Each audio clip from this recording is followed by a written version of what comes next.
Okay मेरे प्यारे बच्चों, back to back third solution आपके लिए लेके आया हूँ और उम्मीद करता हूँ कि आपका पेपर बहुत अच्छा हुआ होगा। ये shift two actually level two, उसमें शिफ्ट टू का जो पेपर है उसका सॉल्यूशन हम आपको लेके आए हैं, करवाएंगे। अगर आपने ढंग से हमारे वीडियोस देखे हैं, हमें सुना है, तो शायद ही कोई कोई सवाल आपका गलत होगा। तो देखिए, सबसे पहले हम बात करते हैं सेक्शन 1 सीडीपी एंड पेडागोजी की बात करेंगे। CDP child development and pedagogy की बात करेंगे। पहला प्रश्न देखिए।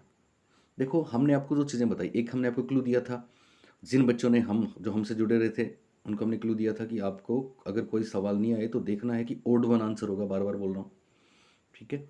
एक हमने इंग्लिश टर्म्स की बात करी थी, वो तो हमेशा ही करते हैं। एक शब्दों से खेलने की बात करते हैं। एक कॉन्सेप्चुअल चीज़ों को समझने की बात करते हैं।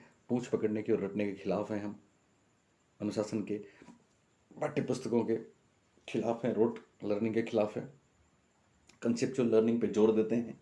और हमारे बच्चों ने इन्हीं को फॉलो करके कमाल किया है। बस एक बात में हमारे बच्चों ने कमाल नहीं किया, जिसकी हमें शिकायत रहती है। और उम्मीद करता हूँ कि जो भी मेरा ये वीडियो देख रहा है वो इस शिकायत को दूर करेगा, चाहे वो इनोसेंट नया बच्चा हो या मेरा पुराना बहुत पहले से पढ़ रहा है बच्चा हो। और वो शिकायत ये है कि हमारे बच्चों ने कभी बताया नहीं और जताया नहीं कि वो भी साइकोलॉजी किस तरह से पढ़ते हैं। अब आपको बताना है, अब आपको जताना है, क्योंकि वक्त आ गया है।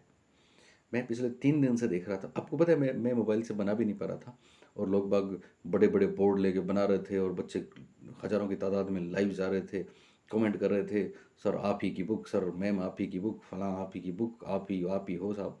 हम देख रहे थे, सुन रहे थे, लेकिन ऊपर वाले ने सुनी, क्योंकि मैं आज भी आपको पता है 70 प्रश्न मैंने तैयार किए। बार बार जब भी मैं टाइप करता फिर डिलीट हो जाता, फिर डिलीट हो जाता, कभी कोई साउंड वाला कुछ हो जाता, कभी कुछ हो जाता, मेरे मोबाइल से हो ही नहीं पा रहा था।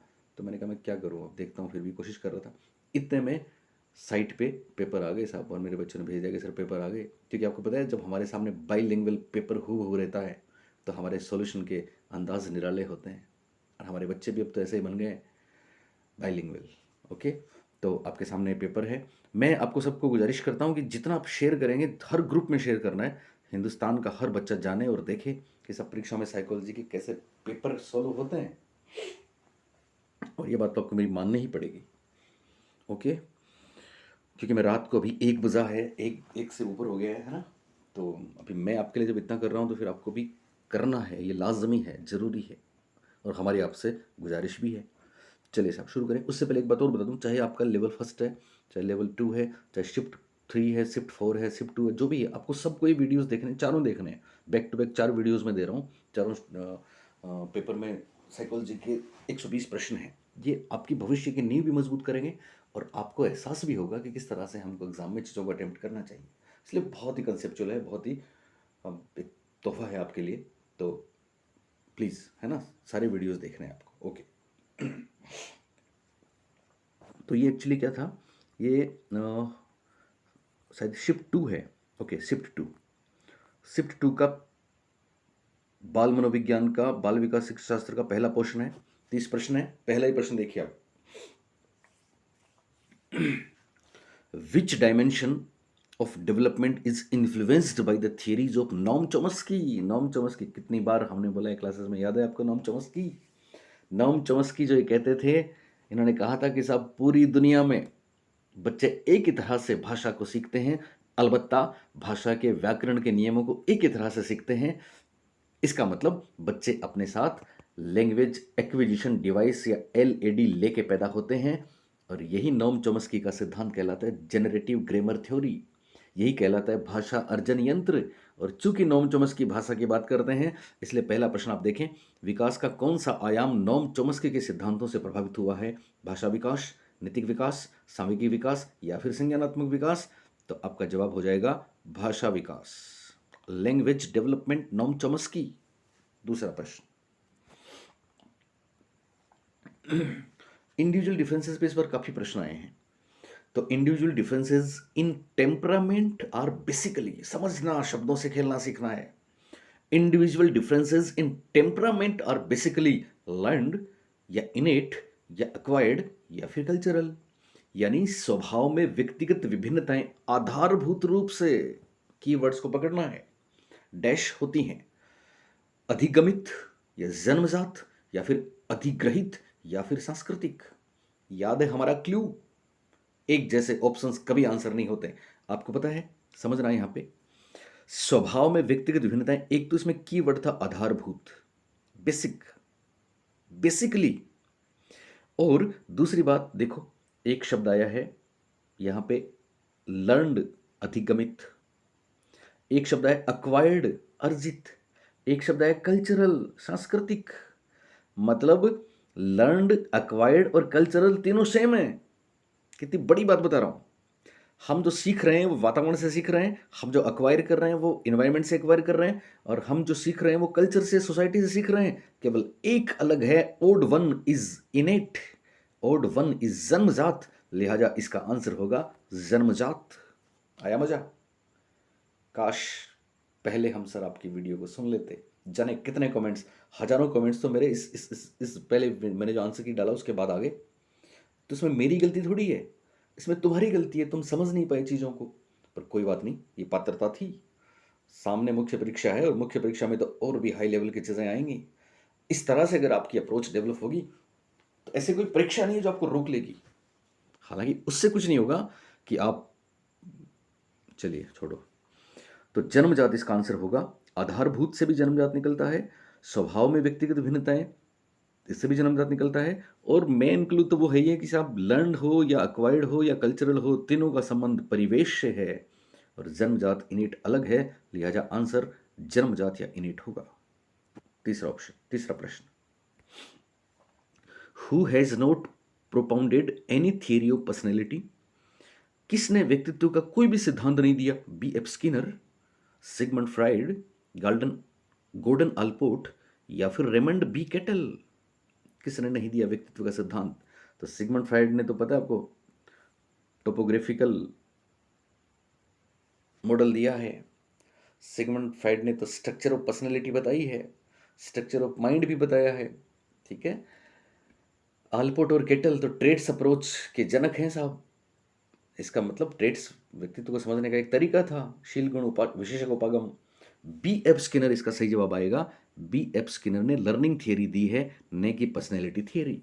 तो यहाँ जवाब आ जाएगा बी एफ स्किनर। किसी और में सिगमंड फ्राइड की वो दोनों बातें हैं। टोपोग्राफिकल मॉडल कौन सा है मैं करूँगा अगला, मेरा next video back to back वही है। ओके, चलिए तो 3 सवाल हो गए। चौथा सवाल, चौथा प्रश्न, which test was created by Henry A Murray and क्रिस्टियना De Morgan? तो मुरे और मॉर्गन के नाम से दुनिया जानती है। आज आपने एक नया नाम भी सुना, क्रिस्टियाना डी मॉर्गन। ओके, क्या बनाया था उन्होंने? Sentence completion test, 16 personality factors, या फिर थेमेटिक अप्रिसिएप्शन टेस्ट, या फिर पिक्चर फर्स्टेशन टेस्ट? तो सब जानते हैं मुरे और मॉर्गन प्रसिद्ध हैं टीएटी के लिए, और टीएटी है, अब आप हिंदी में कितने कितना माथा मारेंगे, कथानक संप्रत्यक्षण परीक्षण। लोग तो इंग्लिश की इनकी किताबों के नाम भी आपको हिंदी में अनुवाद करके बताते हैं, फिर आप कहते हैं साहब बुक कैसा पढ़ाते हैं, कैसी किताबें हैं उनकी, हमको समझ में नहीं आती। तुमको समझ में इसलिए नहीं आती साहब, हमारे पास आइए। कथानक संप्रत्यक्षण परीक्षण हिंदी का नाम है, thematical apperception test English, TAT Morgan Murray. Okay, SCT पता है आपको, Tendler Payne Hildreth, 16 personality factors Cattell, picture frustration test PFT याद है, रोजनविंग, पारिक ने, उदय पारिक ने भारतीय अनुकूलन किया है। तो यहाँ पे जवाब हो जाएगा टीएटी। कितना सरल और आसान सवाल। 120 में से 118 प्लस प्रश्न हमारे क्लास नोट्स में, हमारे वीडियोस में, हमारी बुक में से आए हैं। एक या दो प्रश्न वो नहीं आए जो कि कोई कहीं दूसरी जगह से साइंस से उठाया, वो भी मेरे हर बच्चे ने कर दिया उनको। ठीक है, या फिर कोई अप्लाइड प्रश्न हो तो कितनी बड़ी बात है, आप वुड यू बिलीव? चलिए 5वां प्रश्न देखिए, which factor is not related to growth of a child? एक चाइल्ड की ग्रोथ या वृद्धि, मेरे को पहले भेजा था किसी ने, बुद्धि लिख दिया इसमें कि साहब बुद्धि कौन सा है। तो जब तक ऑथेंटिक अपने पास पेपर नहीं होता मज़ा नहीं आता। तो पहला मेरा जो फर्स्ट वीडियो था उसमें यही था कि हमने उसको वो स्मृति आधारित पे बनाया। तो कोई तो बच्चा नहीं जोड़ रहा है अपने तरफ से, कोई हटा रहा है, कोई वृद्धि की जगह बुद्धि बता रहा है साहब, पर वास्तव में ये ग्रोथ है, वृद्धि है, वृद्धि। तो एक बालक की वृद्धि कौन सा कारक, वृद्धि से कौन सा कारक संबंधित नहीं है? पोषण, न्यूट्रिशन, स्वास्थ्य, हेल्थ, निद्रा, स्लीप, या फिर अधिवास, डोमिसाइल? हमारा क्लू याद है, तीन एक जैसे हैं। निद्रा, नींद, स्वास्थ्य, खाना पीना, केवल डोमिसाइल उसका रहना अलग है। मतलब तीन इसके अलग हैं, तीनों का संबंध कहीं ना कहीं जैविक बायोलॉजिकल है, और एक इन्वायरमेंटल है, एक परिवेश है। इसलिए डोमिसाइल या अधिवास इसका राइट आंसर होगा। वृद्धि से संबंध नहीं है, वृद्धि से संबंधित नहीं है। खास बात ध्यान रखना, आप बॉम्बे में जीवन गुजार रहे हैं या फिर आप किसी पहाड़ के गांव में जीवन गुजार रहे हैं, आपकी ग्रोथ पे इसका फर्क नहीं पड़ेगा, क्योंकि ग्रोथ का संबंध जेनेटिक्स से है। छठा प्रश्न, which test is cultural, which test is culture free? Non verbal, दो चीजें एक साथ, कल्चर फ्री भी होना चाहिए और नॉन वर्बल भी होना चाहिए, ऑफ इंटेलिजेंस। कौन सा परीक्षण बुद्धिमत्ता का संस्कृति मुक्त या संस्कृति स्वच्छ या वह अवाचिक परीक्षण है? बुद्धिमत्ता का समूह परीक्षण, ग्रुप टेस्ट ऑफ इंटेलिजेंस, वेशलर वयस्क बुद्धिमत्ता मापनी, वेशलर अडल्ट इंटेलिजेंस स्केल, WAIS, याद है ना, हमने सब बताया था आपको, वयस्कों के लिए 16 से 64। भाटिया बैटरी 10 से 16 पे किया था। स्टैंडर्ड प्रोग्रेसिव मैट्रिसेस, SPM, तो याद रखना इसका सही जवाब हम देंगे। बुद्धिमत्ता का समूह परीक्षण से कोई पता नहीं लगता कि सब शाब्दिक होता है कि अशाब्दिक, ठीक है। भाटिया बैटरी जो निश्चित रूप से अशाब्दिक है, भाटिया बैटरी परीक्षण, लेकिन ध्यान रखना संस्कृति मुक्त शब्द जब जहां पे आया, भाटिया ने एक्चुअली 5 टेस्ट बनाए थे, है ना। 5 टेस्ट में लास्ट जो उनका रिकॉल वाला टेस्ट है वो साउंड वाला भी है और वर्बल भी है, इसलिए बहुत बार भाटिया को हम संस्कृति मुक्त नहीं कहते, हाँ परफॉर्मेंस कहते हैं, परफॉर्मेंस जरूर कहते हैं, क्योंकि उसमें परफॉर्मेंस दोनों जगह होती है। परफॉर्मेंस आप ब्लॉक डिजाइन में भी कर सकते हैं, चित्र पूरा करके भी कर सकते हैं, पैटर्न ड्राइंग में भी कर सकते हैं, और परफॉर्मेंस आप कुछ लिख के भी तो कर सकते हैं। तो परफॉर्मेंस और फ्री कल्चर में फर्क हो जाएगा, ये ध्यान रखना। तो यहाँ सही जवाब आएगा SPM। आप सबको RPM का पता है ना, हमने हमारे लास्ट वीडियो में बताया था, लास्ट वीडियो जो शायद लास्ट या सेकंड लास्ट था, परीक्षा से 4 दिन पहले, रेवन प्रोग्रेसिव मेट्रिसेस टेस्ट के बारे में आपको बताया था, याद है ना आपको। और हमने ये भी बताया था कि इनकी 2 स्केल हैं, एक बच्चों के लिए है जिसको कलर्ड प्रोग्रेसिव मेट्रिसेस कहते हैं, CPM, और एक बड़े बच्चों के लिए, बड़े लोगों के लिए है जिसको हम बोलते हैं स्टैंडर्ड प्रोग्रेसिव मेट्रिसेस, और स्टैंडर्ड प्रोग्रेसिव मेट्रिसेस SPM आ चुका है यहाँ पे। तो SPM कल्चर फेयर है, कल्चर फ्री है। जाने कितनी बार वेशलर, माफ करें, रेवंस पे प्रश्न आए हैं। तो रेवंस प्रोग्रेसिव मेट्रिसेस का ही एक नाम है स्टैंडर्ड प्रोग्रेसिव मेट्रिसेस, जो कि वयस्कों के लिए है, और ये इस सवाल का जवाब होगा। नेक्स्ट, 7वां प्रश्न, which intelligence is not included in Gardner's theory of multiple intelligence? Intrapersonal, naturalistic, emotional, या फिर एग्जिस्टेंशियल? मैं आपको फिर बता चुका हूँ, मैंने 5 दिन पहले 4 दिन पहले वीडियो इसलिए डाला था कि आपको अस्तित्ववादी बुद्धि के बारे में मैं बता दूं। NCERT केवल 8 प्रकार मानती है, लेकिन 9th अस्तित्ववादी बुद्धि माना जा चुका है, इसलिए उस पर प्रश्न आया और यहाँ पे आया है। देखो आप, गार्डनर के सिद्धांत में कौन सा शामिल नहीं है? तो अस्तित्ववादी बुद्धि तो है सब, एग्जिस्टेंशियल इंटेलिजेंस तो शामिल है सब। कौन होते हैं एग्जिस्टेंशियल इंटेलिजेंस वाले? वो होते हैं जो द बिग क्वेश्चन की बात करते हैं, सबसे बड़े यक्ष प्रश्न की बात करते हैं, और वो और कोई नहीं होते बल्कि फिलोसोफर होते हैं, दार्शनिक होते हैं। प्राकृतिक याद है ना आपको, हालांकि एग्जाम्पल्स आर्मस्ट्रॉन्ग का नाम भी ध्यान रखना है, हमने अपनी बुक में भी दिए हैं सारी बेहतरीन बातें। तो अगर आपने मिस किया है, बुक को अभी तक नहीं लिया, तो तुरंत ले लेना। और च्यवन प्रकाशन से हमारी बुक आ रही है, नई नई आ चुकी है। अभी हम 3rd ग्रेड के लिए एक नई बुक वापस निकाल रहे हैं। हमारा समग्र मनोविज्ञान भी आ रहा है, हम 2nd ग्रेड के लिए और 1st ग्रेड के लिए निकाल चुके हैं, जो धमाल कर रही हैं वो किताबें। खास बात, मेरे साथ डॉक्टर लकियाहुजा मैम भी हैं, तो उनका अनुभव भी हमको मिल रहा है, और पूरे हिंदुस्तान में धमाल है साहब। अब आप कहाँ पीछे रह रहे हैं मुझे नहीं पता।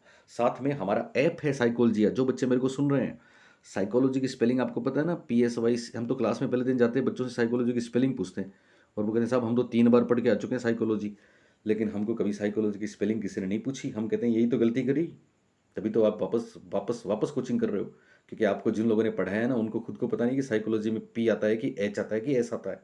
हिंदी में पढ़ाते हैं और हिंदी में पढ़े हो आप, इसलिए हम पहला सवाल ये करते हैं। तो साइकोलॉजी की स्पेलिंग में अब वाई हटा के IA लगाना, PSYCHOLOGIA, साइकोलॉजिया। और जैसे ही आप ये लगाओगे अपने एंड्रॉयड फ़ोन पे प्ले स्टोर में जाके, तो आपको इस प्रकार का एक चित्र दिखेगा। हमारे चैनल में वैसे हमने खूब दिया है, स्क्वायर दिखेगा ब्लैक, उसके अंदर एक वाइट स्क्वायर दिखेगा, और उस पर लिखा रहेगा psychology and pedagogy. 1st grade के बच्चे सुन लें, फर्स्ट ग्रेड की जो तैयारी कर रहे हैं, अभी मेरे वीडियोज़ में अगले 2-3 दिन में स्टार्ट करूँगा उसमें। और फर्स्ट ग्रेड में हमारे साथ एस यादव सर का एजुकेशनल मैनेजमेंट भी है, जो बेहतरीन और कमाल का कॉम्बिनेशन किया है हमने। ये सब आप ही के लिए है। ओके, अब आप कितना इसको अवेल कर पाते हो, ये आपकी किस्मत भी है और आपकी कॉमन सेंस भी है, आपकी सूझबूझ भी है, और हमारा आपके प्रति प्यार भी है। हम तो प्रपोज कर ही रहे हैं, पर आपका रिस्पॉन्स कैसा आता है ये तो आपके बस में है। ओके, साइकोलॉजी ऐप के बारे में बता चुका हूँ, तो अभी इसको डाउनलोड कर लेना तुरंत ही। चलिए साहब, हाँ, तो हम बात कर रहे थे कि साहब गार्डनर ने कौन सा एक प्रकार नहीं बताया। तो इंट्रापर्सनल बताया, पता है ना आपको, खुद को समझने वाली बुद्धि। साइकोलॉजिस्ट में इंट्रापर्सनल इंटरपर्सनल दोनों होती हैं। खुद को समझने वाली बुद्धि भी होती है, प्राकृतिक बुद्धि याद है आपको, शिकारी, पर्यटक, वनस्पति विज्ञानी, पर्यावरणविद, ये सारे प्राकृतिक बुद्धि के धनी हैं। अस्तित्ववादी बुद्धि बता चुके हैं आपको हम, फिलोसोफर में होती है, दर्शन शास्त्री में होती है। सामवेगिक बुद्धि इसका राइट आंसर आएगा। इमोशनल इंटेलिजेंस की बात करने वाले तो सेलोवी, मेयर, गोलमैन हैं, जिन पे इस बार कोई प्रश्न आया नहीं है। ओके, 8वां सवाल, creativity is associated with which kind of thinking. कौन सी थिंकिंग है क्रिएटिविटी वाली? Over thinking, Meta thinking, reflective thinking, divergent thinking. Meta thinking क्या होती है पता है ना आपको, पिछली बार प्रश्न आया था। Think about thinking. रचनात्मकता चिंतन के लिए कौन से प्रकार से संबंधित है? तो इसका सही जवाब आ जाएगा आपका अपसारी चिंतन, divergent thinking, out of the box thinking.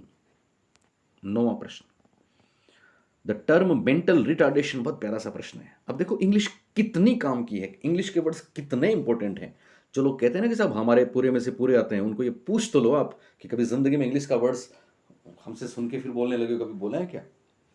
जब आप इंग्लिश के वर्ड्स ही बच्चों को नहीं बता पाओगे तो फिर आप कैसे चैलेंज कर सकते हो कि आपके बच्चे टॉप करते हैं? कैसे फर्स्ट रैंक लेके आते हैं? अगर कोई लेके भी आते हैं तो वो अपनी मेहनत से लेके आते होंगे और आप उनको पकड़ लेते हो। ऐसा नहीं है बेटा, इंग्लिश के टर्म्स तो कमाल करेंगे ही करेंगे। यहाँ पे देखो ना, सीधे सीधे मेंटल रिटार्डेशन एक शब्द है। आप जैसे गूगल खोलो, आप गूगल खोलोगे तो mental retardation oblique intellectual disability आपको लिखा हुआ मिलेगा। बौद्धिक अयोग्यता, आईडी बोलते हैं इसको, आईडी। एलडी होता है लर्निंग डिसेबिलिटी, आईडी होता है इंटेलेक्चुअल डिसेबिलिटी, और आईडी का ही दूसरा नाम है मेंटल रिटार्डेशन। हमने तो आपको mild, moderate, severe, profound tips पे करा दिए थे, उस पर भी प्रश्न आया है, शायद इसी में कि अगले में, मेरे को ध्यान नहीं है। तो बौद्धिक अयोग्यता, हिंदी में कोई मतलब नहीं है बौद्धिक अयोग्यता लिखा है कि बौद्धिक पिछड़ापन लिखा है कि कुछ नहीं होगा इससे। आपको तो मेंटल रिटार्डेशन का दूसरा समान पद जो है वो समझना है, इंटेलेक्चुअल डिसेबिलिटी। डिसेबिलिटी तो याद रहेगा, इंटेलेक्चुअल डिसेबिलिटी इसका आंसर होगा, बौद्धिक अयोग्यता पहला ऑप्शन इसका आंसर होगा। 10वां प्रश्न, which of the following not true for the theoretical concept of personality. Personality के कॉन्सेप्ट में एक गलत है साहब, कमाल है।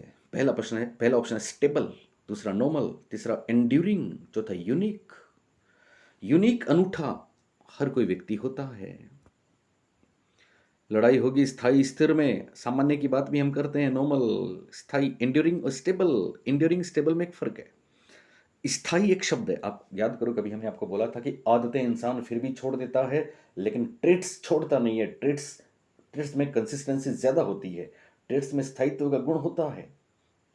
अपने शील गुण इंसान छोड़ता नहीं है, तो व्यक्तित्व में शील गुण इंपॉर्टेंट है। व्यक्तित्व स्थायी है, स्थायी का एंड्यूरिंग का मतलब रिजिड नहीं है कि साहब बदले नहीं, डायनेमिक तो है, लेकिन वो उसने जो गेन किया, अक्वायर किया, वो कंसिस्टेंसी के साथ उसको निभाता है, उसके ट्रेड्स कंसिस्टेंसी के साथ चलते हैं। इसका मतलब स्थायी तो होता है, सामान्य भी है, अनूठा भी है, पर स्थिर नहीं है, स्टेबल नहीं है। क्योंकि स्टेबल हो जाएगा तो फिर समायोजन कैसे होगा? फिर तो आल्पोर्ट की परिभाषा ही बेकार हो जाएगी, जिसमें उन्होंने व्यक्तित्व को अपूर्व समायोजन करने वाला साइकोफिजिकल सिस्टम बताया है, मनोगत्यात्मक संगठन बताया है। तो मैं जाऊंगा स्थिर के साथ। हालांकि फिर मैं आपको बता दूं, फाइनल आंसर की बोर्ड देगा, और बोर्ड बहुत बार गलत आंसर भी देता है, तो ये बोर्ड पे डिपेंड है कि वो कैसे आंसर देगा।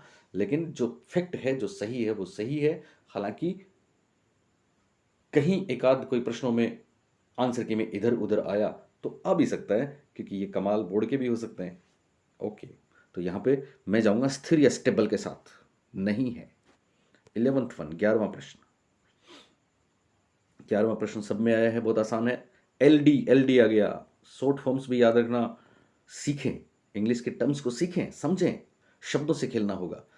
LD related to regarding to reading, reading is termed as dyscalculia, dyslexia, dysgraphia या फिर डिस्थीमिया। तो इसका सही जवाब हो गया डिसलेक्सिया। क्या हो गया? डिसलेक्सिया। डिस्कैल्कुलिया गणना विकार है, dysgraphia motor hand eye coordination नहीं होता, ठीक है ना, मोटर डेवलपमेंट में गमक कौशल को प्रभावित करता है। और डिस्थीमिया एक तरीके का डिप्रेशन है, a type of depression is dysthymia. लेकिन डिसलेक्सिया पढ़ने संबंधी विकार है, डिस्कैल्कुलिया गणित गणना संबंधी विकार है, और डिस्ग्राफिया गामक कौशलों संबंधी विकार है, जिसमें पढ़ना लिखना कैलकुलेशन करना सब कुछ शामिल होता है, हैंड आई कोऑर्डिनेशन नहीं होता। तो गामक कौशल वाला डिस्ग्राफिया, गणित वाला डिस्कैल्कुलिया, पढ़ने वाला डिसलेक्सिया और डिप्रेशन वाला डिस्थीमिया। चलिए 12वां प्रश्न। अगर आपको मेरा सॉल्यूशन पसंद आ रहा है, मेरी बातें अच्छी लग रही हैं, तो आप मेरे से प्रॉमिस करो कि अभी अभी के अभी जो बहुत से नए मासूम बच्चे हैं, इस वीडियो को रोक के सब्सक्राइब करें और जितने भी ग्रुप्स हैं सब में शेयर करें, तो हम मानेंगे कि आपकी हमारे लिए ये गुरु दक्षिणा है। ओके, 12वां प्रश्न। Children who are deprived of minimum basis facilities are class. कितनी महत्वपूर्ण बात। वो आम बोलचाल की भाषा के 5 प्रश्न हैं इसमें, लेकिन केवल उन्हीं के हैं जो इंग्लिश वर्ड्स को यूज करते हैं। मैं ये नहीं कहता कि आप अंग्रेज बन जाओ, लेकिन इंग्लिश वर्ड्स हमारी कितनी बड़ी ज़रूरत है, ये इस पे मोहर लगाने वाला पेपर आया है, जो आपको देखना है, समझना है। और इस बात पे तो हमसे कोई चैलेंज नहीं करेगा ना, इस बात में तो कोई चैलेंज क्यों, हमारे साथ लक्की मैम है, वो तो थ्रू आउट पूरा इंग्लिश मीडियम पढ़ाती हैं। इस बात में तो हमको कोई चैलेंज नहीं करेगा ना कि साहब वो उन सर के प्रश्न ज़्यादा आते हैं, नहीं करेंगे ना कि साहब वो सर भी इंग्लिश में पढ़ाते हैं, वो सर भी बाइलिंगुअल पढ़ाते हैं, वो मैम भी बाइलिंगुअल पढ़ाती हैं। नो, कोशिश सब कर रहे हैं, लेकिन वही वाली बात है ना, जो आपको मिल रहा है हमसे इंग्लिश के वर्ड्स के रूप में, वो एक नेमत है, वो एक तोहफा है। आप इसको संजो के रखें और मेहनत करें और आगे बढ़ें, तो निश्चित रूप से आपके घर वालों के और हमारे सबके ख्वाब आप पूरे करेंगे। हम इसी उम्मीद के साथ आपका ये सोल्यूशन दे रहे हैं, आप इसको शेयर करेंगे सभी ग्रुप्स में। ओके, चलिए 12वां प्रश्न। चिल्ड्रन हु आर डिप्राइव्ड, यानी जो अब हिंदी में तो पता नहीं क्या क्या, न्यूनतम आधारभूत सुविधाओं से वंचित बालकों को निम्न रूप में वर्गीकृत किया जाता है। अपराधी बालक, विशिष्ट बालक, प्रतिकूल परिस्थिति ग्रस्त बालक या पिछड़े बालक। No sense.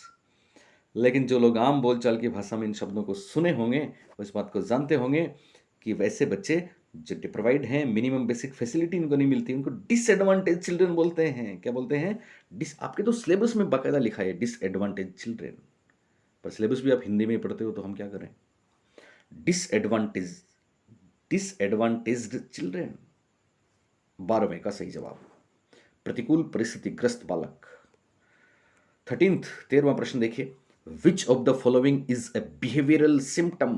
कितनी महत्वपूर्ण बात आई है, बहुत साधारण, बहुत काम की, बस अप्रोच चाहिए। ये अप्रोच, मैंने बोला था ना कि हमने वो 2017 वाला एग्जाम्पल आपको याद है, एक ही दिन में 26-27 प्रश्न थे और कहीं 2 भी नहीं थे, किसी के 3 भी नहीं थे। हालात ये थे, उसका कारण यही तो था।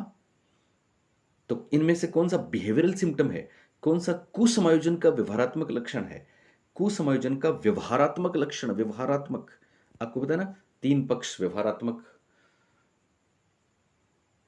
भावात्मक, क्रियात्मक, affective domain, behavioural domain, cognitive domain.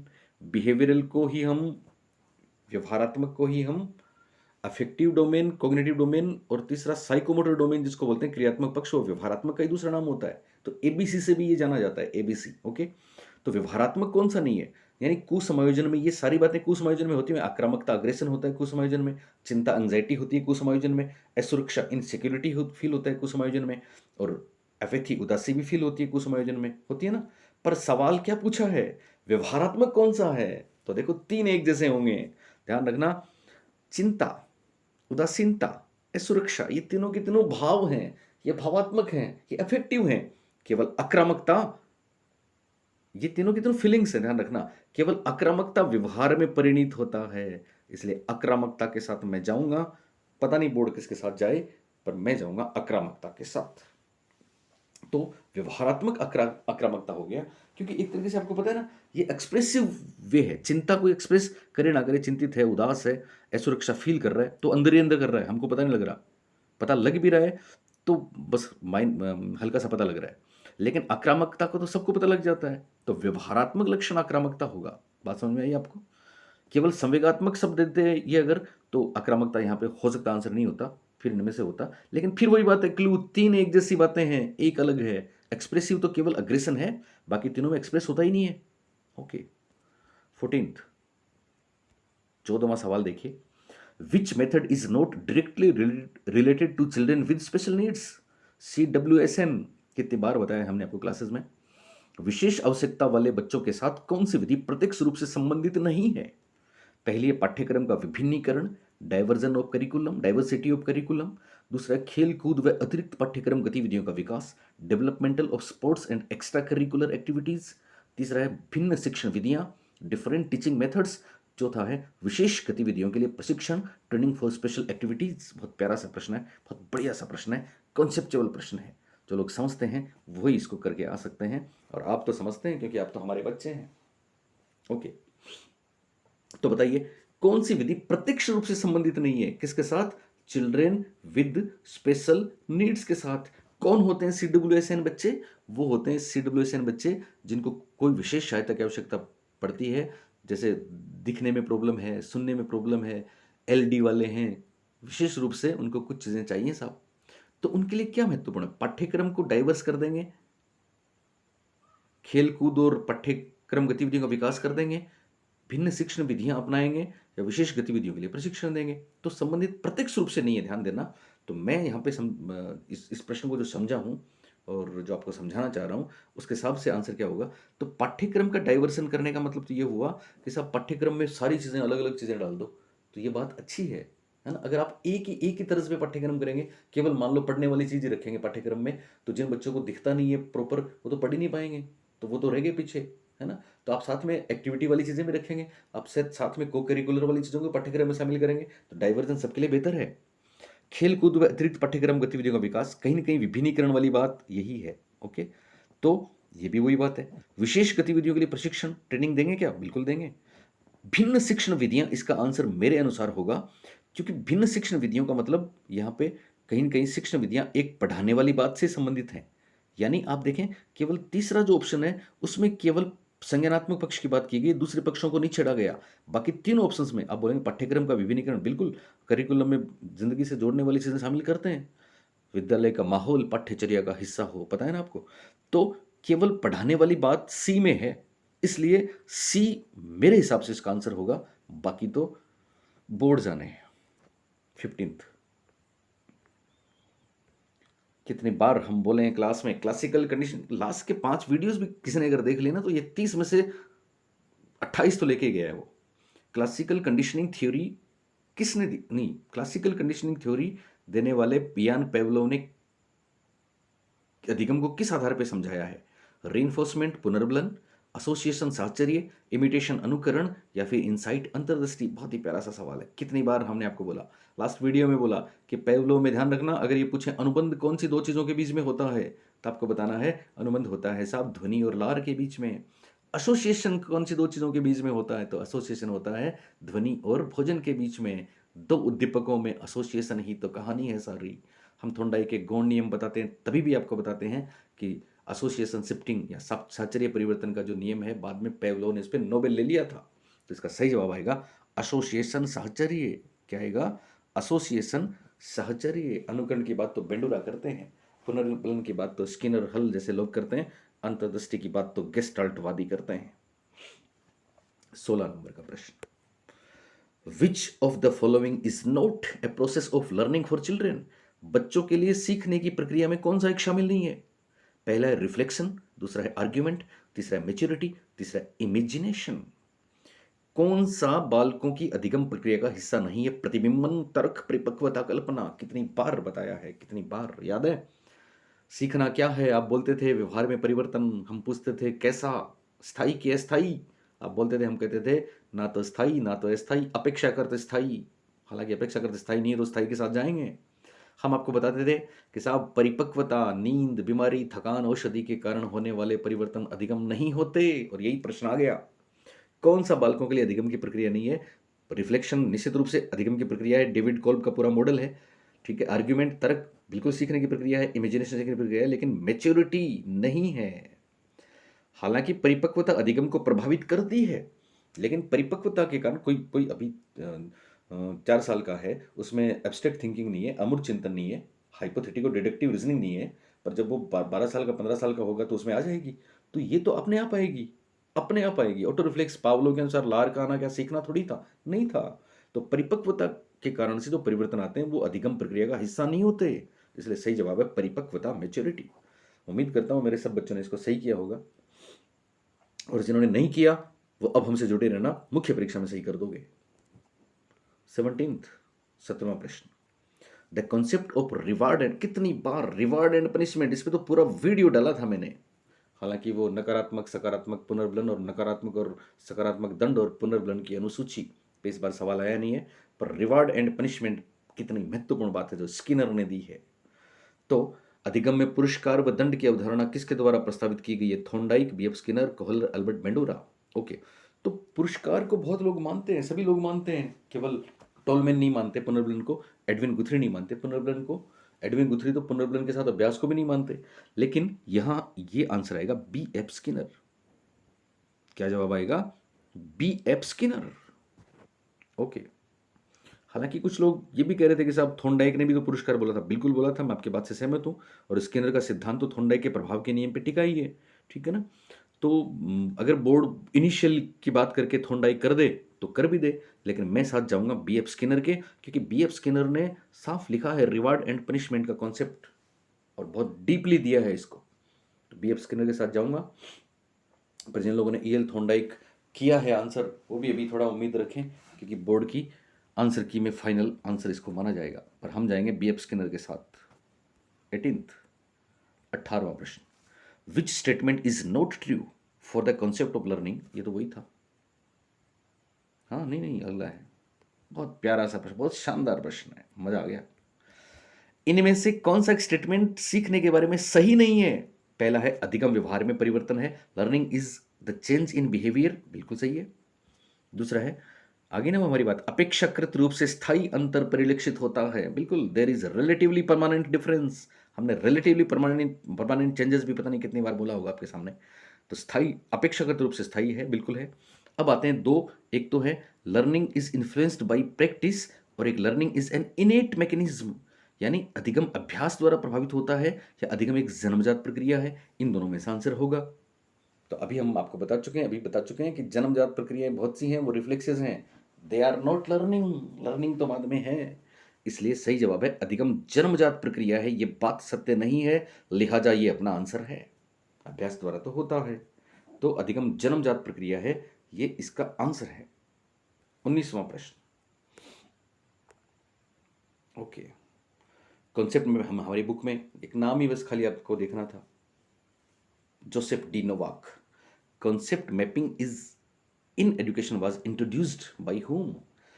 अवधारणा मानचित्र, कॉन्सेप्ट मैपिंग किसने दिया? जवाब है जोसेफ डी नोवाक ने दिया। किसने दिया? जोसेफ डी नोवाक ने दिया। आप, मैंने बोला था ना ऑप्शंस को भी फाड़ेंगे मेरे बच्चे। सेलिगमन याद है आपको? लर्नड हेल्पलेसनेस कुत्तों पे प्रयोग किया था सेलिगमन मायर ने। नियति मान लिया असफलता को, अब प्रयास ही नहीं कर रहे। कार्ल जुंग, याद है कार्ल जुंग? कार्ल जुंग की बहुत सी बातें हमने आपको बताई हैं, एनसीईआरटी वाली भी बताई हैं, कलेक्टिव अनकॉन्शियसनेस की बात भी बताई है, कार्ल यूंग की पर्सनैलिटी साइकोलॉजिकल टाइप्स वाली बात भी, इंट्रोवर्ट एक्सट्रोवर्ट बताई है। नोम चॉम्स्की के बारे में तो शायद आप कभी नहीं भूलेंगे, एलएडी दिया, भाषा अर्जन यंत्र दिया। आप जो भी मेरा ये वीडियो देख रहे हैं, आप चाहे शिफ्ट 2 में थे कि शिफ्ट 3 में थे, आप बाकी के तीनों वीडियोस और देखना सॉल्यूशन वाले, क्योंकि ये आपकी नींव मजबूत कर देगा, साइकोलॉजी की तरफ आपको ले आएगा, और आप जो नए बच्चे हैं उनको हमारी तरफ भी ले आएगा। ओके, तो सही जवाब हो गया जोसेफ डी नोवाक। क्या जवाब है? Joseph D Novak.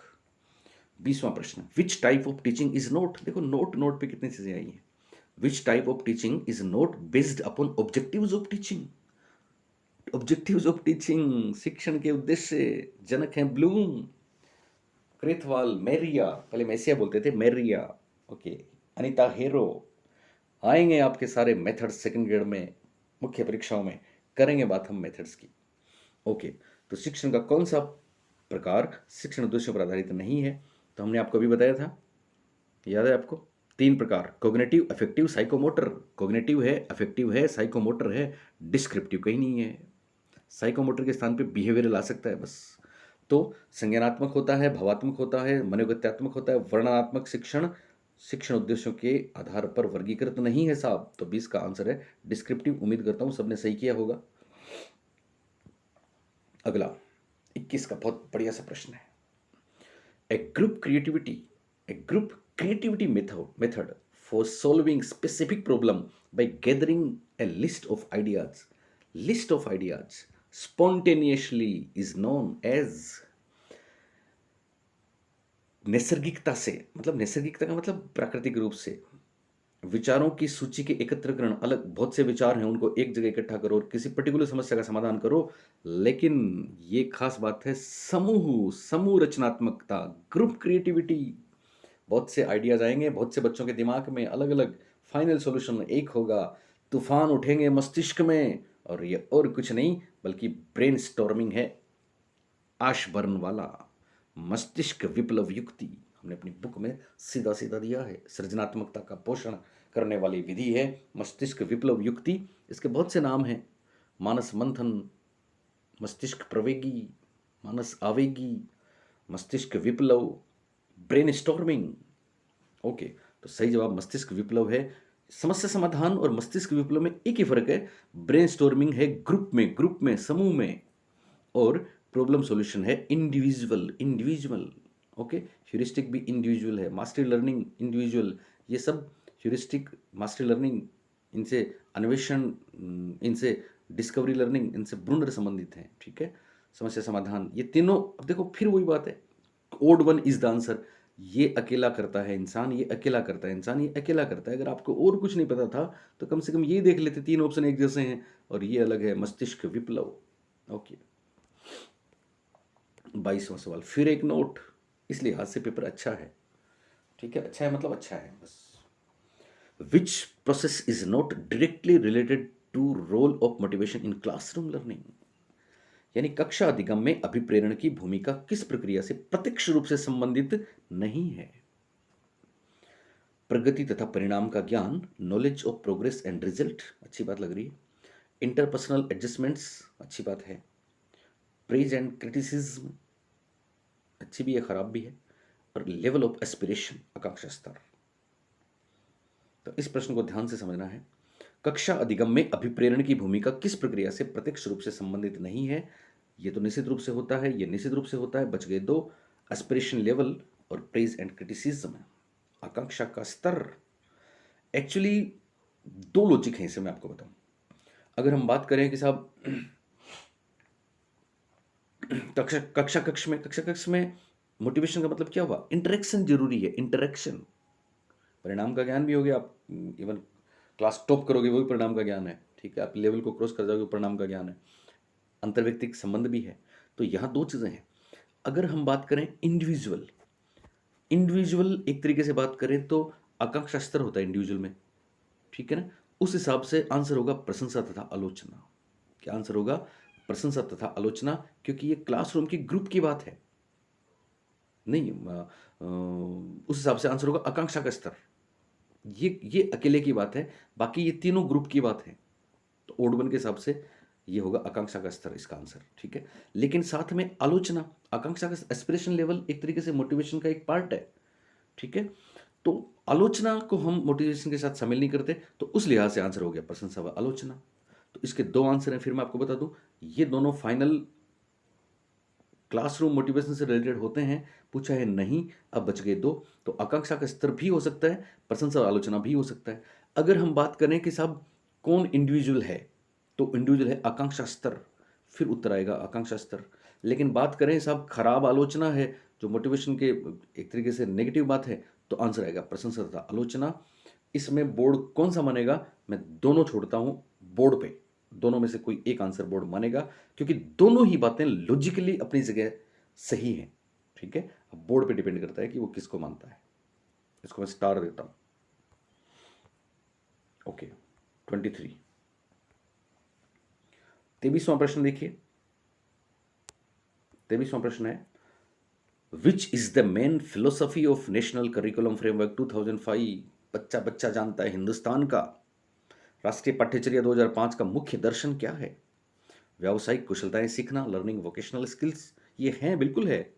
बिना बोझ के शिक्षा, लर्निंग विदाउट बर्डन, सहशैक्षिक गतिविधियों को सीखना, को करिकुलर एक्टिविटीज को लर्न करना, बिल्कुल है। सतत और व्यापक मूल्यांकन, CC, continuous and overall evaluation, बिल्कुल है। चारों बातें हैं, पर मुख्य दर्शन क्या है? मुख्य दर्शन तो साहब प्रोफेसर यशपाल की वही बात है जिसको हम लर्निंग विदाउट बर्डन बोलते हैं। 24, 24वां,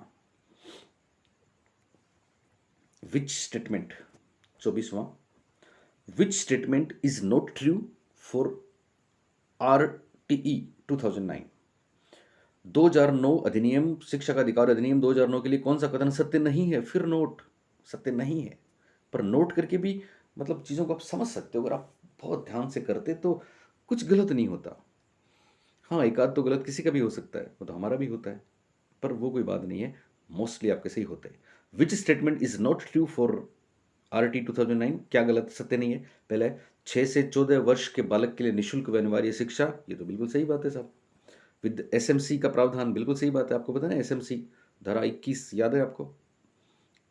प्राथमिक शिक्षा के लिए राष्ट्रीय आयोग का गठन, बिल्कुल है। राष्ट्रीय आयोग याद है आपको? स्टेट आयोग, एडवाइजरी कमेटी इसमें है। अध्यापक के लिए प्रति सप्ताह न्यूनतम 60 घंटे नहीं है साहब, ये तो 45 घंटे हैं। तो ये तो सबका सही हो गया साहब। नेक्स्ट 25 का प्रश्न, 25वां देखो मेरे बच्चों, हु हैज नोट, फिर not, contributed to the development of action research in education? पिछली बार अभी मैंने पहला वीडियो बनाया था, वो आपके स्मृति आधारित जो आपने प्रश्न भेजे थे उनके आधार पर बनाया था। तो उसमें मेरे को किसी ने भेजा था, तो उन्होंने कोवे का नाम ही नहीं भेजा, बर्किंघम का नाम भेजा। पहला रिस्पॉन्स मेरा ये था कि साहब कूट लेविन का भी रोल है, बर्किंघम का भी रोल है, जॉन कोलियर का भी रोल है। तो किसी ने कोलियर भी भेजा था मेरे को, ठीक है ना। स्टीफन एम कोवे तो है ही साहब, स्टीफन एम कोवे इसका आंसर होगा, क्योंकि ये पर्टिकुलरली इसमें है नहीं। स्टीफन एम कोवे ने एक्शन रिसर्च लिखी थी 1953 में। शिक्षा के क्षेत्र में एक्शन रिसर्च को लाने वाले स्टीफन एम कोवे हैं। बर्किंघम और कूट लेविन भी यूज कर चुके हैं। कूट लेविन आपको पता है सामाजिक क्षेत्र में यूज किया था इन्होंने। तो सही जवाब 25 में हो जाएगा, स्टीफन एम कोवे। और मैंने वहाँ पे पहले वीडियो में इसका आंसर शायद बताया है आपको, बर्किंघम। वो क्यों बताया मैंने? क्योंकि जॉन कोलियर भी बच्चों ने शामिल कर लिया कि साहब कोलियर, कूट लेविन, स्टीफन एम कोवे और बर्किंघम। तो पहला रिएक्शन मेरा ये था कि चारों ही हैं, और फिर सोचा कि इसमें एक करेंगे तो फिर आप बर्किंघम कर देंगे, क्योंकि बोर्ड एक को तो मानेगा या फिर बोनस देगा। लेकिन यहाँ तो क्लियर हो गया ना, स्टीफन एम कोवे यही आंसर होगा, स्टीफन एम कोवे। सवाल नंबर 26, बहुत प्यारा सा सवाल है। विच level of measurement is least used in educational psychology? और मैं मेरे जो लास्ट के वीडियोस थे, तो मैं इस पे ये एक बड़ा सा एक लेके आना चाह रहा था, पर मेरे को कुछ लोग सर रीट में इतना डिटेल नहीं आएगा, मत बताओ। ये प्रश्न आ ही गया देखो, इसलिए कुछ छोड़ नहीं सकते ना। जैसे मेमोरी वगैरह हमने बहुत कुछ करवाया है आपको, हमने तो पुनर्विलन और दंड के कितने एग्जाम्पल, प्रीमेक प्रिंसिपल, टोकन इकोनॉमी सब करवाया है आपको। तो वो इसलिए है कि सब कोई प्रश्न अगर आ गया तो, है ना, तो ये एक सबक है कि साहब कुछ छोड़ना नहीं है, सब कुछ करना है। तो अगली जो परीक्षा आएगी आपके, उससे पहले हम आपको सब कुछ बताएंगे, कुछ छोड़ेंगे नहीं। चलिए साहब, which level of measurement is least used in educational psychology? कौन सा सबसे कम यूज किया जाता है? कौन सी rating scale? Actually rating scales हैं चारों, ठीक है ना। ऑर्डिनल, नॉमिनल, रेशियो और इक्वल इंटरवल। क्रमसूचक मापनी, नामिक मापनी, अनुपातिक मापनी और समान अंतराल मापनी। बहुत प्यारा सा प्रश्न और बहुत प्यारा सा जवाब दूंगा इसका मैं, जो एकदम ऑथेंटिक है। बोर्ड का बाप भी आएगा तो उस जवाब को चेंज नहीं कर पाएगा। क्या है एक्चुअली? तो देखो, सबसे पहले मैं आपको बताऊँ, नॉमिनल मापनी, नामिक मापनी वो होती है कि जिसमें केवल हम लेबल लगाते हैं। क्या लगाते हैं? लेबल लगाते हैं या टैग करते हैं। जैसे आपको पूछ लिया कि साहब, मैंने पिछली वीडियो में आपको बताया था कि वेदर आर यू मेल और फीमेल, तो आपको बताना है येस और नो, या आपको बताना है हाँ मैं मेल हूँ, हाँ मैं फीमेल हूँ, तो लेबल लगेगा इसमें। दूसरी बात, ये सबसे पहला स्टेज है रेटिंग स्केल का, पहले प्रकार की, कहते हैं ना पहले पीढ़ी की रेटिंग स्केल है ये। दूसरी पीढ़ी की रेटिंग स्केल है ऑर्डिनल, जिसको यहाँ पे क्रमसूचक मापने दे दिया, हिंदी में तो कुछ भी दे देंगे साहब। ऑर्डिनल 2 नंबर वाली है। ये 2 नंबर का मतलब ये पहले स्टेज की है, दूसरे स्टेज की। और ऑर्डिनल में क्या होता है, इसमें रैंक देते हैं, ऑर्डर देते हैं, एक ऑर्डर सेट करते हैं, रैंक सेट करते हैं, ठीक है ना। पर खास बात होती है रैंक इसमें भी सेट होता है और फिर इक्वल इंटरवल में भी सेट होता है। इक्वल इंटरवल में तो जो जैसे एक ये दे दिया हमने कोई भी एग्जांपल 1 2 3, ठीक है ना, तो अंतर कितने का हुआ, एक एक का हुआ। इसमें भी हम ऑर्डर देते हैं 1 2 3 हो देते हैं, ठीक है। लेकिन फर्क क्या हुआ, मैं एग्जांपल समझाने के लिए बता रहा हूं आपको कि समान अंतराल में तो ये पता रहता है कि साहब 1 2 1 से बड़ा है, 3 2 से बड़ा है, 4 3 से बड़ा है ना। लेकिन इनमें अंतर कितना है वो भी फिक्स है, समान है। तो ये समान अंतराल का एग्जाम्पल है। और ये जो है आपका ऑर्डिनल स्केल या क्रम सूचक मापन, इसमें क्या होता है, इसमें भी ये होता है कि पहले वाले से दूसरा बेहतर होता है, तीसरा बेहतर होता है, या पहले वाला बेहतर होता है तो डिसेंडिंग ऑर्डर है तो बाद वाला खराब होता है। लेकिन इसमें ये नहीं कह सकते कि साहब कितना बेहतर है, यानी क्वांटिटी क्वांटिटी के रूप में मेजर तो करेंगे इसमें, और इसमें क्वांटिटी के रूप में मेजर नहीं कर सकते। जैसे लिकर्ट स्केल आपने देखी होगी, 5 बिंदु मापनी आपने देखी है ना, 11 बिंदु मापनी और 5 बिंदु मापनी ऑर्डिनल स्केल के एग्जांपल हैं, जिसमें हम बोलते हैं पहला स्ट्रांगली डिसएग्री बोलते हैं ना, दूसरा डिसएग्री या स्ट्रांगली एग्री इधर से ले तो, तीसरा न्यूट्रल, चौथा एग्री, पांचवा स्ट्रांगली एग्री। यानी पहला है पूर्णतः असहमत या पूर्ण सहमत भी कह सकते हो। तो पूर्णतः असहमत अगर आपने किया 1 नंबर पे तो 2 नंबर पे आएगा सहमत। अब पूर्णतः असहमत ज्यादा बड़ा है असहमत से, लेकिन कितना बड़ा है कितना गैप है ये हम नहीं बता सकते, इसको बोलते हैं ऑर्डिनल स्केल। और इंटरवल मैंने आपको बताई दी। रेशियो में खास बात क्या होता है रेशियो में, रेशियो स्केल वो होती है कि जिसमें जीरो को शामिल करते हैं, एब्सोल्यूट जीरो इसमें शामिल होता है। क्या शामिल होता है, एब्सोल्यूट जीरो। अब किस में सबसे कम, तो देखो कॉमन सेंस की बात आपको समझनी थी। हम बच्चों को कभी भी लेबल नहीं लगा सकते, तू लड़का है तू लड़की है। हम बच्चों में कभी ये लेबल नहीं लगा सकते, तू मंद बुद्धि है, बिलो एवरेज है, उधर बैठ, तू जीनियस है तो इधर बैठ। तो लेबल की बात कभी नहीं होती, इसलिए इसका जवाब आएगा नामिक मापनी। हालांकि नॉमिनल स्केल इंग्लिश वाला इसका आंसर है, नॉमिनल स्केल याद रहेगा आपको। तो नॉमिनल स्केल इसका आंसर है, क्योंकि लेबल नहीं लगा सकते। ये पहले दर्जे की है, ऑर्डिनल स्केल दूसरे दर्जे की है, जिसमें से बीच में क्वांटिटिवली हम ये नहीं कह सकते कि साहब दोनों में गैप कितना है। हालांकि गैप होता है लार्जर और सॉरी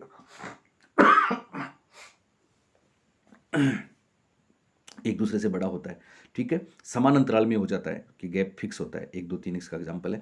रेशियो में जीरो, एब्सोल्यूट जीरो शामिल होता है, परम शून्य शामिल होता है। ये प्रश्न आपको जिंदगी में कई कई बार मिलेगा परीक्षाओं में।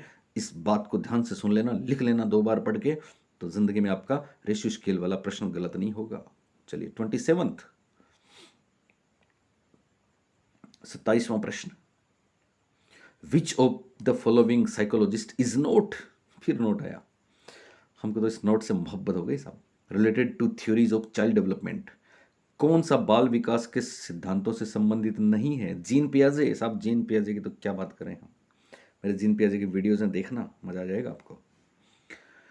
Abraham Maslow, Albert Bandura, Lev Vygotsky, तो इसका सही जवाब होगा अब्राहम मैस्लो। आपको पता ना जीन पियाजे ने संज्ञानात्मक विकास दिया है, पर वो कहते हैं कि बच्चा ज्ञान का निर्माण खुद ही करता है खोज द्वारा, इसलिए वो पर्सनल कंस्ट्रक्टिविस्ट कहलाते हैं। लेव वाइगोत्स्की 3 चीज़ों को इंपॉर्टेंट देते हैं, SCL सोसाइटी, कल्चर और लैंग्वेज। और ये कहते हैं बच्चा ज्ञान का निर्माण तो करता है लेकिन वो सामाजिक और सांस्कृतिक संदर्भ में करता है, इसलिए वो सामाजिक सांस्कृतिक निर्मितवाद के जनक कहलाते हैं। अल्बर्ट बेंडूरा तो कहते हैं बच्चा सीखता है दूसरों को देख के, मॉडलिंग थ्योरी, वाइकेरियस लर्निंग, अप्रत्यक्ष पुनर्बलन। लेकिन अब्राहम मैस्लो तो कहते हैं कि इंसान अपने आप की खोज करता है, और अपने आप की खोज करने वाली बात बड़ों से संबंधित हो गई, इसलिए इसका जवाब है अब्राहम मैस्लो, जिन्होंने बाल विकास की बात नहीं करी, जिन्होंने बड़े लोगों की बात करी, है ना। बहुत बेहतरीन solution. Okay 28th, which method is not, फिर not, which method is not valid to study the role of heredity. आनुवंशिकता की भूमिका के अध्ययन के लिए कौन सी विधि वैध नहीं है। पहला है ट्विन स्टडी, दूसरा पेरेंट चाइल्ड एनालिसिस, तीसरा अडॉप्शन स्टडी, चौथा पीयर ग्रुप स्टडी। पहला है जुड़वा बच्चों का अध्ययन, दूसरा है अभिभावक बालक विश्लेषण, तीसरा है दत्तक ग्रहण अध्ययन, चौथा है समवयस्क समूह अध्ययन, पीयर ग्रुप स्टडी। ओके, तो देखो मेरे हिसाब से मैं इसका आंसर बता रहा हूँ, बोर्ड क्या मानता है वो बोर्ड पे डिपेंड है, और वो मेरा तरीका जो है वो आप अडॉप्ट कर लेना, जिंदगी में काम आएगा परीक्षाओं में। एक्चुअली अनुवांशिकता की बात कर रहे हैं, किसकी बात कर रहे हैं, अनुवांशिकता की, हेरिडिटी की जब बात करते हैं तो कहीं ना कहीं हमको समझना है कि जेनेटिक्स, जिन्स, फोर फादर्स, माता पिता से जो ट्रेट्स हम लेके पैदा होते हैं उनकी बात की जाएगी, जन्म से संबंधित बात की जाएगी। तो पहला है ट्विंस जुड़वां बच्चे, तो जुड़वां बच्चों का अध्ययन किया जाता है। एक बच्चे को दूसरे शहर में, एक बच्चे को अमेरिका भेज दें, एक को रेगिस्तान के तपती इन मुश्किलातों में छोड़ दें, इस बात पे अध्ययन किया जाता है। तो देखा जाता है कि, और दूसरे बच्चे जो हैं उनको एक ही माहौल में रखा जाता है, तो वातावरण का तो इसमें रोल है, लेकिन साथ में ट्विंस हैं तो फिर साथ में उनकी जेनेटिक्स भी तो इम्पेक्ट कर रही है ना। अभिभावक बालक, अभिभावक बालक में पेरेंट चाइल्ड, यानी पेरेंट कहीं ना कहीं है, चाइल्ड कहीं ना कहीं है, तो आनुवंशिकता की बात है। दत्तक ग्रहण, दत्तक ग्रहण समझना, अडोप्शन, गोद लेते हैं ना बच्चों को, तो बच्चे दूसरे माँ बाप के संतान होते हैं और पालन पोषण दूसरी जगह होता है, तो कहीं ना कहीं इसमें भी किसकी संतान है इसका असर। जैसे पुरानी फिल्म थी एक परवरिश, हम देखते थे कि सब परवरिश का क्या फर्क पड़ता है, इंसान बेसिकली किसके संतान है इसका क्या फर्क पड़ता है, ऐसी बहुत सी फिल्में बनी है ना। तो परवरिश दरअसल परिवेश है। तो ये डिबेट तो सदियों से चलती आ रही है कि साहब जिन्स महत्वपूर्ण होते हैं कि वातावरण महत्वपूर्ण होता है, ठीक है ना। तो इनमें कहीं ना कहीं देखो जुड़वां बच्चों में भी होता है, जुड़वां बच्चों में कहीं ना कहीं जेनेटिक्स की बात हो रही है। गार्जियन चाइल्ड एनालिसिस में कहीं ना कहीं मेरे हिसाब से, मेरा तर्क है ये, मैं ये नहीं जानता कि 100% बोर्ड इसको मानेगा क्या, इससे आनुवंशिकता जुड़ी है। दत्तक ग्रहण, गोद ले लिया लेकिन किसी और का है वो, तो कहते हैं साहब गोद का निहाल नहीं करता, क्यों नहीं करता, आपने उसको पाला है, पर क्यों निहाल नहीं करता, क्योंकि साहब वो पता नहीं किसके जिन्स हैं उसमें। इसका मतलब आनुवंशिकता की बात हुई कि नहीं हुई, तो तीनों में आनुवंशिकता बात हुई है। लेकिन समवयस्क समूह जो है, एक जैसे उम्र के बच्चे हैं, उनका आपस में अध्ययन करते हैं, तो मेरे ख्याल से ये केवल और केवल परिवेश की बात है। यानी इनमें आनुवंशिकता, एक बहुत प्यारा सा प्रश्न, जीनोटाइप फिनोटाइप शायद अगला ही है, ओके ओके, मजा आ जाएगा आपको। तो फिर कहीं ना कहीं समवयस्क समूह का अध्ययन मैं इसके साथ जाऊंगा। बाकी आपने कोई और भी किया है तो अभी चिंता नहीं करें, क्योंकि बोर्ड की फाइनल आंसर की से ही आपका डिसाइड होगा कि आपको ये नंबर मिलेगा कि नहीं मिलेगा। मैं जाऊंगा पीयर ग्रुप्स के साथ, और क्यों गया ये मैं आपको बता चुका हूं।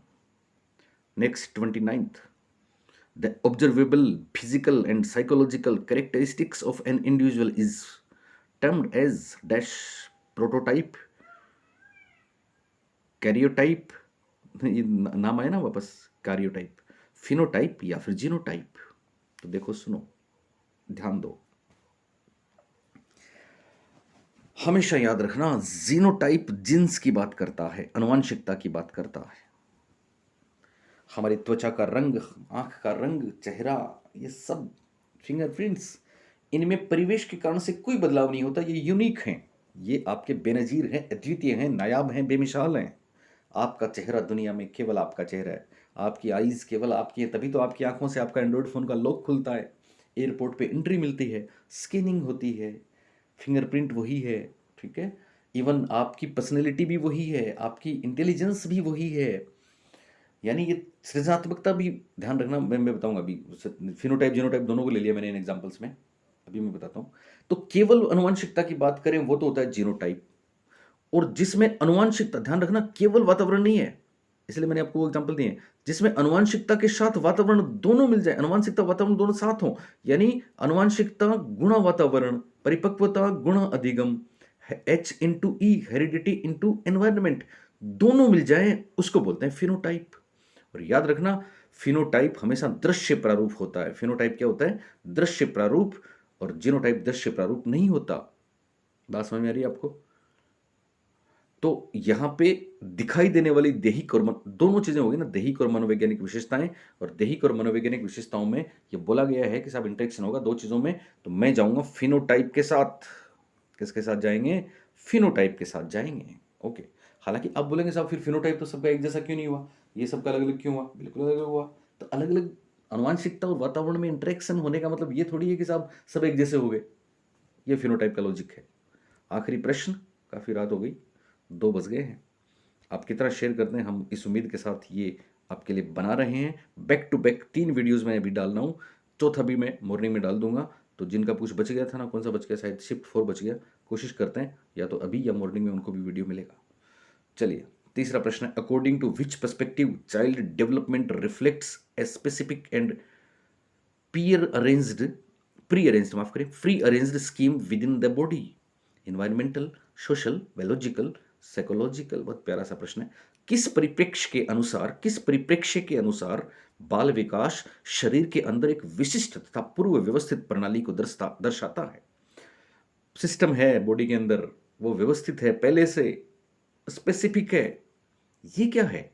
ये वातावरणीय एनवायरमेंटल है, या सामाजिक या सोशल है, जैविक या बायोलॉजिकल है, या साइकोलॉजिकल है?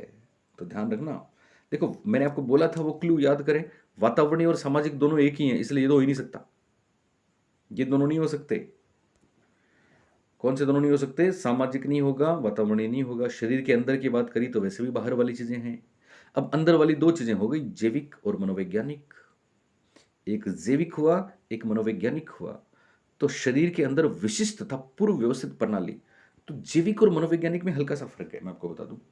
जैविक तो केवल बायोलॉजिकल बात करता है, उसमें दूसरी चीजें नहीं होंगी, जिसमें मोटिवेशन नहीं होगा, जिसमें संज्ञानात्मक क्षमताओं की बात नहीं होगी, केवल बॉडी की बात है मेनली। और मनोवैज्ञानिक में मन भी और तन भी, साइको भी और फिजिकल भी। तो मैं जाऊंगा मनोवैज्ञानिक के साथ, और इसका आंसर निश्चित रूप से बोर्ड भी मानेगा, मनोवैज्ञानिक। तो प्यारे बच्चों, इस तरह से 30 प्रश्न आपके लिए हम लेके आए, जो बेहतरीन हैं। आगे भी मैं जाऊंगा तो आगे बहुत मज़ा आएगा, लेकिन मैं जाऊंगा नहीं अभी टोपी उछालना पे, फिर कभी जाएंगे। तो उम्मीद करता हूँ आपको ये वीडियो पसंद आया होगा, ये सॉल्यूशन पसंद आया होगा। और अपने दिल की सुनिए, अगर पसंद आया है तो आप इसको शेयर करिए उछल उछल के, हमें अच्छा लगेगा, हमें भी आपकी वो हरकत पसंद आएगी। थैंक यू, गुड नाइट, शब खैर।